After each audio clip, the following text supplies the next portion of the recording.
Hi friends, இன்னைக்கு morning வந்து conversation ஒன்று போயிட்டு இருந்தது. யார் யாருக்குன்றது பார்த்தீங்கன்னா, அரோரா, கலையரசன், திவாகருக்கு தான் போயிட்டு இருந்தது. அரோரா வந்து துஷார் வந்து வந்திருக்கிறாரா, எங்கே இருக்கிறாரு, கேரவனில் இருக்கிறாரா அப்படின்ற மாதிரி வந்து கலையரசங்கிட்ட வந்து அரோரா வந்து கேட்டுக்கிட்டு இருந்தாங்க. இல்லை எனக்கு தெரியல, ரெண்டு ரெண்டு பேராக தான் உள்ளே விடுறாங்கன்னு நான் நினைக்கிறேன் நான் அப்படின்ற மாதிரி வந்து கலையரசன் வந்து அரோரா கிட்ட சொல்லியிருந்துக்கிறாங்க. ஏய் சொல்லுடா, உண்மையிலே வந்திருக்கிறாங்களா இல்லையா அப்படின்ற மாதிரி. இல்லை கொஞ்சம் அஸ்கி வாய்ஸில் கேட்டாங்க. அந்த மாதிரி துஷார் வந்திருக்கிறானா எனக்கு தெரியல, வந்தால் சொல்லுவாங்க அப்படின்ற மாதிரி வந்து கலையரசன் சொன்னார். அதுக்கு இவங்க அரோரா வந்து என்ன ஸ்டார்ட் பண்ணுறாங்கன்னு பார்த்தீங்கன்னா, எனக்கு வந்து சீக்கிரமாக குழந்த வேணும், குழந்த பெற்றுக்கணும், அதுவும் 3 குழந்த பெற்றுக்கணும், ஒரே ஒரு ஹஸ்பண்ட் வேணும் எனக்கு, நான் வேலைக்கு போகணும், இதுதான் வந்து என்னோட ஆம்பிஷன், என்னுடைய ஆசையே இதுதான். இதுக்காக தான் இதை தான் நான் வந்து முக்கியத்துவமாக அதிகமாக நினைக்கிறேன் நான். அதை விட எனக்கு இந்த பிக் பாஸ் வீடு பிடிச்சிருக்குது, விஜய் சேதுபதி சாரை ரொம்ப ரொம்ப ரொம்ப பிடிச்சிருக்குது எனக்கு. இந்த டாப் 3ல் நான் வரணுன்றதுக்காக தான் இங்கே இருக்கிறேன். இல்லைன்னா நான் அந்த 18 லட்ச ரூபாய் எடுத்துகிட்டு நான் எப்போவே வெளியில் போயிட்டுருப்பேன் நான் அப்படின்ற மாதிரி அவங்க வந்து அரோரா சொன்னாங்க.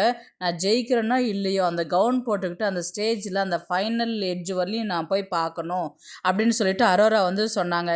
இதெல்லாம் வந்து கலையரசன் என்ன சொன்னாங்க, ஆமாம் தெரியும், நீ சொல்லியிருக்கிற, நாங்கள் கேட்டிருக்கிறோம், ஏன்டா இதெல்லாமாமா போட்டாங்க பிக் பாஸில் அப்படின்னு சொல்லி கேட்டதுக்கு, நீ பண்ண அனைத்தையுமே போட்டாங்க, அது எல்லாத்தையும் நான் பார்த்துத்தான் வந்திருக்கிறேன் நான் அப்படின்னு கலையரசன் வந்து சொன்னார். அதுக்கப்புறம் வந்து பார்த்திங்கன்னா, திவ்யா வந்து ஜெயிக்கணும்னு நான் நினைக்கிறேன் நான். என்ன திடீர்னு இப்படி சொல்கிற அப்படின்னு சொல்லிட்டு கலையரசன் கேட்டிருப்பார். அதுக்கு அரோரா சொல்லுவாங்க, இல்லை என் மேலே ரொம்ப கேரிங் இருக்குது, நான் இப்போ தான் ரீசெண்டாக திவ்யா கிட்ட பேச ஆரம்பித்தேன், அவகிட்ட ஒரு தைரியம் இருக்குது, அந்த தைரியத்தை நான் அவகிட்டேருந்து நான் எடுத்துக்கிறேன், ஏன்னா நான் நல்லா படிக்கணும், படிப்பை நான் விட்டுறக்கூடாது அப்படின்ற மாதிரி தான் வந்து அரோரா வந்து எனக்கு சொல்லியிருக்கிறாங்க. அதனால் திவ்யா ஜெயிக்கிறது நான் ரொம்பவே அக்செப்ட் பண்ணிக்கிறேன் நான், திவ்யா தான் வின் பண்ணணும் அப்படின்னு சொல்லிட்டு அரோரா வந்து சொல்லியிருப்பாங்க. அடுத்தது பார்த்திங்கன்னா, ஏன் சபரி ஜெயிக்கக்கூடாதான்னு சொல்லிட்டு கலையரசன் கேட்டிருப்பார். அதுக்கு வந்து சபரி ஜெயிச்சாக்கா அவன் மட்டும் அதை யூஸ் பண்ண மாட்டான், அந்த மணியை அவனை சார்ந்தவங்களுக்கும் இல்லாதவங்களுக்கும் கொடுப்பான், அந்த ஒரு நல்ல கேரக்டர் அவங்ககிட்ட இருக்குது, அவனுக்கு கிடைச்சாலும் ஓகே தான் எனக்கு அப்படின்ற மாதிரி அரோரா சொல்லுவாங்க.